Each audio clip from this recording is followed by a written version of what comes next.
ప్రత్యక్ష హోదాకి పోరాటం చేస్తా అన్నవాడు ఈ రోజు పాపం ప్రతిపక్ష హోదాని అడుక్కునే స్థాయికి దిగజారిపోయావు నువ్వు జగన్ రెడ్డి.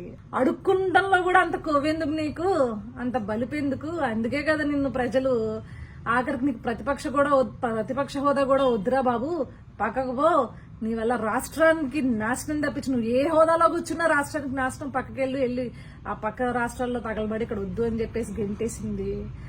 మళ్ళీ పోటుగాడంటే ప్రతిపక్ష హోదా ఇస్తేనే అసెంబ్లీకి వస్తాడంట. అసెంబ్లీకి వచ్చి ఏం బీకే లాస్ట్ 5 years ఏం ఓడబీకారు? అధికార పక్షంలో ఉన్నప్పుడు మీరు ఏమైనా ఓడబీకింది ఉందా? అందులో బూతులు తిట్టుకోవడం తప్పించి మళ్ళీ మీ దండుపాల్యం బ్యాచ్ అంతా వచ్చి రాజ్యాంగబద్ధంగా విలువలు ఇలాంటి పెద్ద పెద్ద మాటలు మాట్లాడొద్దండి, జనాలు చెప్పు తీసుకుని కొడతారు.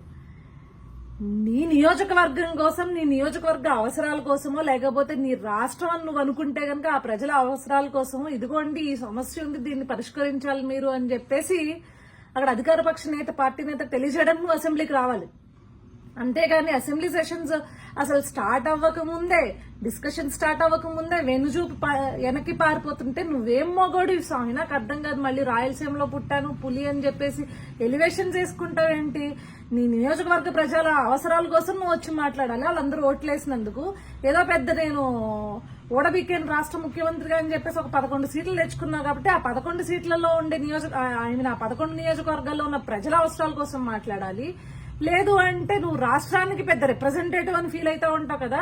నీకు నిజంగా రాష్ట్ర ప్రజల మీద కన్సర్న్ ఉంటే కనుక రాష్ట్ర ప్రజల కోసం వచ్చి నువ్వు దమ్ముంటే నీకు ఒక్కడికి సీట్ ఇచ్చినా వచ్చి నువ్వు ఒక్కడికి నీ ప్లేస్ లో నుంచుని ఇది అని చెప్పేసి నీకు నిజంగా ప్రజల కన్సర్న్ ఉంటే మాట్లాడాలి. ప్రజల మీద కన్సర్న్ ఉంటే అబ్బే ముందే మనకి హోదాలు కావాలి, ప్రోటోకాల్స్ కావాలి, ఇవన్నీ కావాలి మనకనమాట. అవి ఉంటేనే మనం వస్తారు. లేకపోతే రాష్ట్ర ప్రజలు ఏమైపోతే నీకెందుకు, నీ నియోజకవర్గంలో ఉన్న ప్రజలు ఏమైపోతే నీకెందుకు? ఈ పదవులు లేకపోతే ఈ ప్రోటోకాల్స్ అనుభవించడానికని ఓట్లేసింది కాదు కదా. రాష్ట్ర ప్రజల కోసం లేకపోతే రాష్ట్ర ప్రజల తరపున ఏదైనా గొంతు వినిపిస్తావేమో అని చెప్పేసి నేను నమ్మి నీకు ఇంత అని చెప్పేసి ఓట్లేశారు. ఇదండి ఈ పెద్ద మనిషి అసలైన నిజస్వరూపం.